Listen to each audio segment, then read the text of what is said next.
Hello hi అండి, welcome to మా PRK channel. ఈరోజు సొరకాయ పాలకూర ఎలా చేయాలో చూద్దాం. ముందుగా 2 పెద్ద ఉల్లిపాయలు ఇలా కోసుకొని చిన్న చిన్న ముక్కలు కట్ చేసుకోండి. ఒక చిన్న సొరకాయ తీసుకోండి, బాగా లేత తీసుకోండి. ఉల్లిపాయలు బాగా మగ్గించుకోండి. సొరకాయని ఇలా చిన్న చిన్న ముక్కలుగా కట్ చేసుకొని మగ్గిన ఉల్లిపాయ ముక్కల్లో వేయాలి. ఇలా వేసిన తర్వాత దీంట్లో కొంచెం పసుపు, కొంచెం ఉప్పు వేసి కలిపి బాగా మూత పెట్టి మగ్గనివ్వండి. ఈ కూర చపాతీలోకి చాలా బాగుంటుందండి. చపాతీలోకి, రైస్లోకి చాలా బాగుంటుంది క్రీమీగా. ఇలా బాగా మగ్గిన సొరకాయ ముక్కల్లో కొంచెం కారం వేసుకోండి.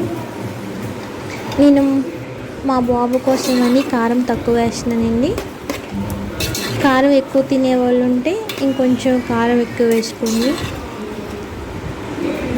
ఇలా కలిపిన తర్వాత కారాన్ని బాగా మగ్గనివ్వండి.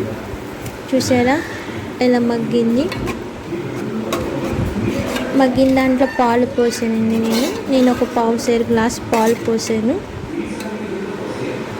ఇలా పాలు పోసిన తర్వాత ఒక 15 మినిట్స్ కూరని బాగా మగ్గనివ్వండి.